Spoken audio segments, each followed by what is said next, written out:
High viewers welcome to computers Adda. ఈ వీడియోలో MS ఎక్సెల్లో మనం నేర్చుకునే కాన్సెప్ట్ ఏంటంటే కమిషన్ అనేది సేల్స్ మీద ఎలా క్యాలిక్యులేషన్ చేయాలో ఓసారి చూద్దామండి. ఎగ్జాంపుల్ చూస్తే ఇదిగో చూసారా, ఇక్కడ ఒక రిపోర్ట్ ఇచ్చానండి. Different sales persons particular March మంత్లో సమ్ సేల్స్ అమౌంట్స్కి సేల్ చేశారండి. అండ్ వీళ్ళకి ఏంటంటే వీళ్ళు సేల్ చేసిన వాల్యూ ఇక్కడ కొన్ని కమిషన్ రేట్స్ ఇచ్చాను చూడండి.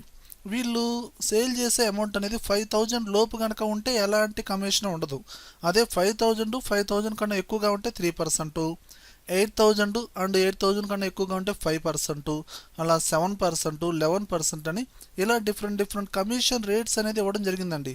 ఈ కమిషన్ రేట్స్ని బేస్ చేసుకుని ఎలా క్యాలిక్యులేషన్ చేయాలి, ఆటోమేటిక్గా ఎలా క్యాలిక్యులేషన్ చేయాలో చూద్దాం. సార్ ఇది ఓకే. ఇప్పుడు అలా కూడా చేయొచ్చా? ఎలా అంటే రిపీటెడ్ సేల్స్ పర్సన్స్ ఉంటారు. ఒక్కో పర్సన్కి ఫిక్స్డ్గా కమిషన్ రేట్ అనేది ఇస్తాం. అతని పర్సన్ నేమ్ని బేస్ చేసుకుని కమిషన్ రేట్ అనేది క్యాలిక్యులేషన్ జరగాలి. చేయొచ్చండి, అలా కూడా చేయొచ్చు. ఇప్పుడు మీరు అడిగినట్టుగా ఇంకో రిపోర్ట్ చూపిస్తాను చూడండి. ఇప్పుడు ఈ రిపోర్ట్లో పర్టికులర్గా ఒక సేల్స్ పర్సన్కి, ప్రసాద్ అనే పర్సన్కి 3% రేటు, రాజు అనే పర్సన్కి 7% అని, ఈ సేల్స్ పర్సన్కి అతని సేల్స్ వాల్యూ ఎంతైనా ఉండొచ్చండి. కానీ అతనికి ఇచ్చే కమిషన్ రేట్ మాత్రం ఇక్కడ మనం డిఫైన్ చేసినట్టుగా దీని ప్రకారంగా క్యాలిక్యులేషన్ జరుగుతుంది. ఈ 2 ప్రాబ్లమ్స్ ఎలా క్యాలిక్యులేషన్ చేయాలి అనేది స్టెప్ బై స్టెప్ ఇప్పుడు చూద్దాం.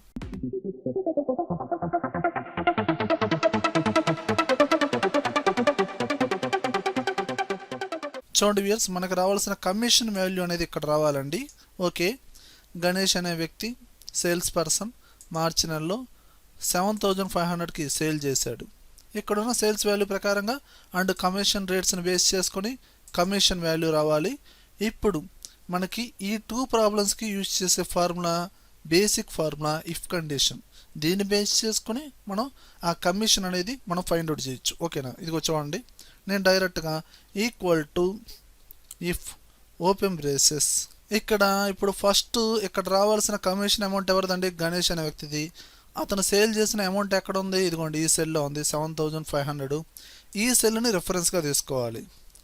గ్రేటర్ దాన్ ఈక్వల్ టు, ఇప్పుడు ఆ టార్గెట్ అనేది 5000 కన్నా ఎక్కువగా ఉంటే 5000 కన్నా ఎక్కువగా ఉంటే 3% రావాలి. ఓకేనా, ఇప్పుడు నేను ఈ సెల్ని సెలెక్షన్ చేశాను.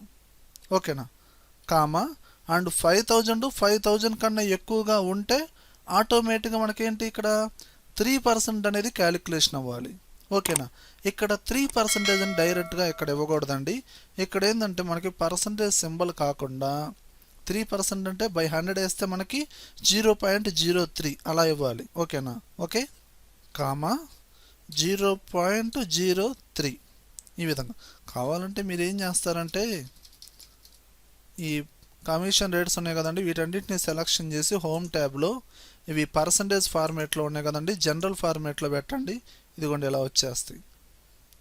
అందుకని డైరెక్ట్గా ఈ సెల్ రిఫరెన్స్ని ఇక్కడ తీసుకోవద్దు. ఓకేనా, అలా ఇప్పుడు ఇక్కడ నేను డైరెక్ట్గా ఫార్ములా యూజ్ చేస్తున్నానండి. Equal to if. చూడండి, ఈ ఇఫ్ కండిషన్ యూజ్ చేసేటప్పుడు ఇక్కడ టోటల్గా మనకి కమిషన్ రేట్స్ అనేది మొత్తం ఎన్ని ఇచ్చాను? 5 ఇచ్చాను. అంటే టోటల్గా 5 కండిషన్స్ యూజ్ చేయాలంటే మనం ఏంటి ఇఫ్ కండిషన్స్ కూడా 5 వాడాలండి. ఓకేనా, ఇదిగోండి 20,000, 15,000, అలా 10,000, 8,000 ఇలా ప్రతి సెల్ రిఫరెన్స్ తీసుకోవాలి. వీటిని ప్రతి సేల్స్ పర్సన్కి కామన్గా ఉండేది కాబట్టి ఈ సెల్ రిఫరెన్స్ని అంటే ఈ సెల్ టార్గెట్ వాల్యూస్ని ఎప్పుడైతే తీసుకుంటారో వీటిని మనం ఫ్రీజ్ చేసుకోవాలి. ఓకేనా, ఇప్పుడు చూడండి equal to if open braces. ఇప్పుడు గణేష్కి వాళ్ళ సేల్స్ వాల్యూస్ని బట్టి సేల్స్ వాల్యూ ఈ సెల్ని తీసుకోండి. Greater than equal to highest నుంచి లోయెస్ట్కి వద్దాం. అంటే 20,000, 15,000, 10,000 ఇలా వద్దాం. ఇప్పుడు ఈ సేల్స్ టార్గెట్ వాల్యూ 20,000, ఈ సేల్స్ రేంజ్ని తీసుకోండి. ఇప్పుడు దీన్ని ఫ్రీజ్ చేయండి, short cut F4 comma and 20,000 కనుక ఎక్కువ ఉంటే కమిషన్ ఎంత రేట్ అండి?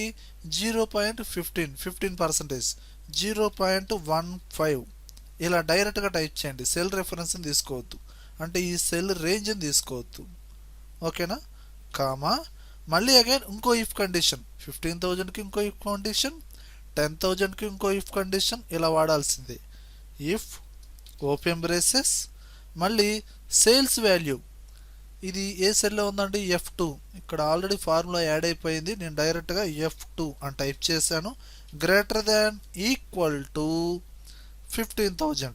ఈ సెల్ని మనం ఏం చేద్దాం? ఫ్రీజ్ చేయండి. F4 comma and commission rate 0.11. ఇలా ప్రతిసారి టైప్ చేయకుండా నేనేం చేస్తున్నాను చూడండి, కాపీ చేసి పేస్ట్ చేస్తున్నాను. ఈ కామా తర్వాత ఇఫ్ కండిషన్ మొత్తాన్ని ఇదిగోండి కాపీ చేశాను. అండ్ ఈ 11 తర్వాత కామా ఇక్కడ పేస్ట్ చేశాను.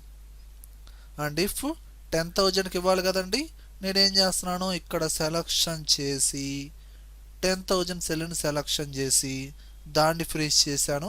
కమిషన్ రేట్ వచ్చి 0.07 కామా మళ్ళీ పేస్ట్ చేయండి. మళ్ళీ ఇదిగోండి ఈ సెల్ని సెలక్షన్ చేసి 8,000 దాన్ని ఫ్రీజ్ చేశాను. కమిషన్ రేట్ వచ్చి 0.05 కామా మళ్ళీ పేస్ట్ చేయండి. అండ్ ఈ సెల్ని సెలక్షన్ చేయండి 5,000 అండ్ ఇక్కడ ఫార్ములా యాడ్ అయింది. ఇది ఏ సెల్లో ఉంది? A2. ఫ్రీజ్ చేయండి F4 అండ్ కమిషన్ రేట్ వచ్చి 0.03 కామా ఈ అన్ని కండిషన్స్ ఫెయిల్ అయితే ఇంకా 5,000 కనుక తక్కువగా ఉంటే మనకు అక్కడ కమిషన్ అనేది 0 రావాలి. క్లోజ్. ఏది? 5th ఇఫ్ కండిషన్కి క్లోజ్ చేశారు. అలా ఇంకా మనకి 4 ఇఫ్ కండిషన్స్ ఉన్నాయి కదా, 2, 3, 4, 5. ఇదిగోండి టోటల్గా 5 టైమ్స్ క్లోజ్ చేయండి. 5 ఇఫ్ కండిషన్స్ యూజ్ చేసాం కదా. ఈ విధంగా లాస్ట్లో ఇదిగో చూడండి, ఈ పర్సంటేజ్ అనేది దేంతో మల్టిప్లికేషన్ జరగాలి? సేల్స్ వాల్యూతో. సేల్స్ వాల్యూ ఇంటూ 15%, 11%, 7%, ఆ విధంగా రావాలి. కాబట్టి ఫైనల్గా ఇంటూ అండ్ సేల్స్ వాల్యూ ఇది ఎక్కడుందండి మనకి? F2. అంతే కదా, F2లోనే కదా ఉంది. ఫార్ములా యాడ్ అయింది కాబట్టి నేను డైరెక్ట్గా టైప్ చేశాను. ఎంటర్ కొట్టండి. ఇదిగోండి వచ్చింది. ఓకేనా? ఫార్ములా అనేది మీరు కరెక్ట్గా అబ్జర్వ్ చేయండి. మీకు ఫస్ట్ కండిషన్ కనుక అర్థమైతే ఇంకా రిమైనింగ్ కండిషన్స్ చెప్పాల్సిన అవసరం లేదండి. ఈజీగా టైప్ చేసుకోవచ్చు. అర్థం చేసుకోవడానికి ట్రై చేయండి. ఓకేనా? అసలు ఇది కరెక్టా కాదా చూద్దాం ఒకసారి. Equal to Ganesh sales value 7,500, 5,000 కన్నా ఎక్కువగా ఉన్నాడు అంటే ఎంత పడిద్ది? 3% పడిద్ది. 8,000 కన్నా ఎక్కువగా ఉంటే 8,000 టు 5% పడేది. 8,000 లోపే కదా. Equal to 7,500 into 3%. ఇదిగోండి 225. ఇప్పుడు ఇదే ఫార్ములాని నేను డ్రాగ్ చేస్తున్నాను, లేదా డబుల్ క్లిక్ చేయండి. ప్రతి పర్సన్కి ఆటోమేటిక్గా అప్లై అయింది. ఇక్కడ ప్రసాద్ అనే వ్యక్తికి కమిషన్ ఎలాంటి కమిషన్ లేదు. ఎందువలన? అతని సేల్స్ వాల్యూ 4,500. 5,000 కన్నా ఎక్కువగా ఉంటేనే కమిషన్ అనేది ఉంది. అలా 18,000కి ఎంత ఉంది? 1,980. ఇది కరెక్ట్ కదా చూద్దాం. Equal to 18,000 into 18,000 A commission rate కింద వస్తుంది? 15,000 కన్నా ఎక్కువ, 20,000 లోపు, 11%. ఎంటర్ కొట్టండి. ఇదిగోండి 1,980. అలా ప్రతి పర్సన్ది కమిషన్ రేట్ ప్రకారంగా మనకేంటి ఆటోమేటిక్గా కమిషన్ వాల్యూస్ అనేది వచ్చేసినాయి. ఓకేనా? అలానే నెక్స్ట్ ప్రాబ్లం చూడండి, మీరు అడిగినట్టుగా. అంటే పర్టికులర్గా పర్సన్ నేమ్ని బేస్ చేసుకుని వాళ్ళకి ఒక కమిషన్ రేట్ ఇస్తాము. దాన్ని బేస్ చేసుకుని క్యాలిక్యులేషన్ చేయాలి.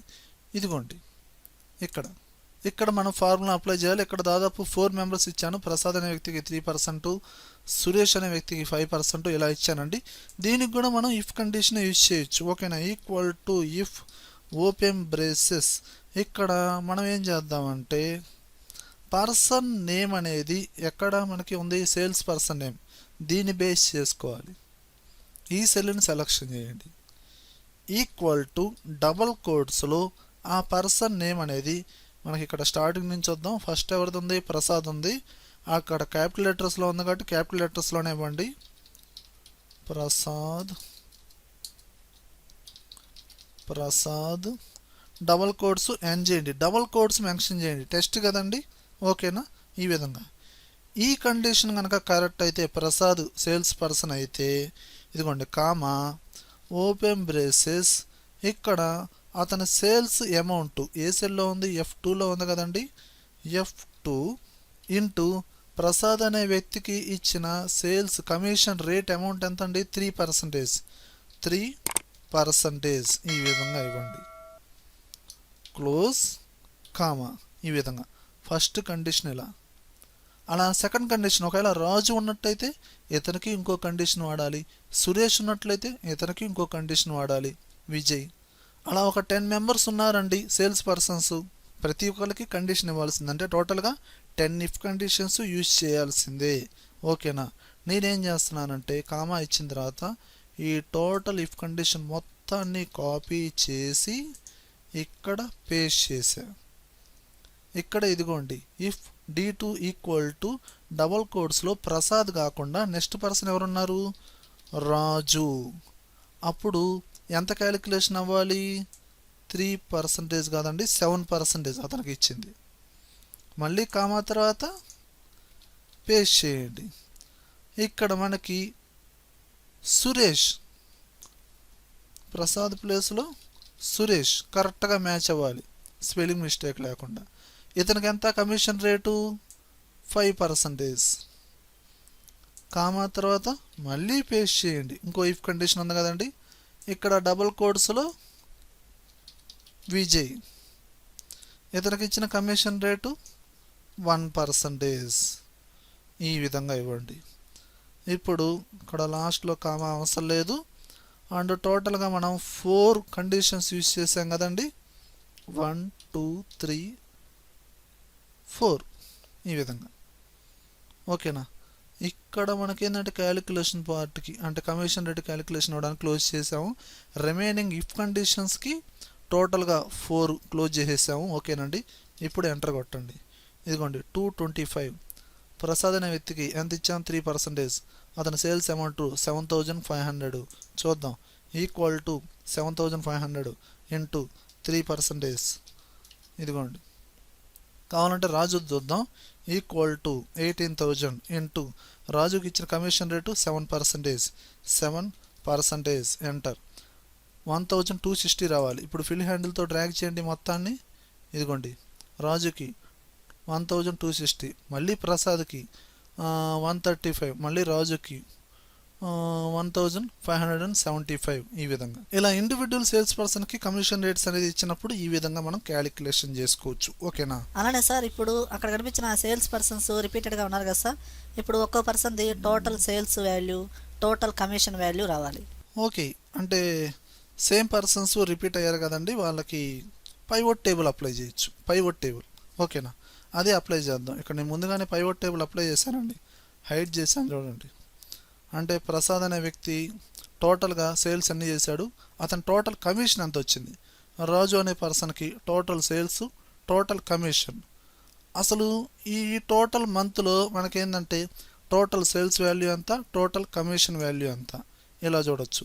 కాబట్టి ఈ మొత్తాన్ని డిలీట్ చేసి ఇప్పుడు నేను ఈ డేటా మొత్తాన్ని సెలక్షన్ చేసి ఇన్సర్ట్ ట్యాబ్లోకి వెళ్ళండి, పైవోట్ టేబుల్లోకి వెళ్ళండి.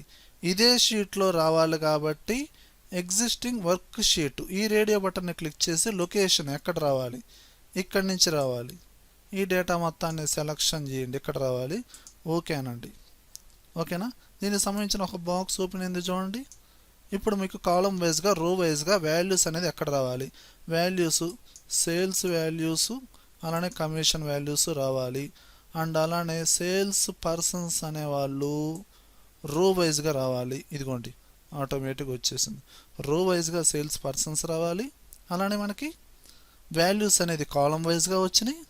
అండ్ వాల్యూస్ అనేది మనం డైరెక్ట్గా వచ్చేస్తాయి.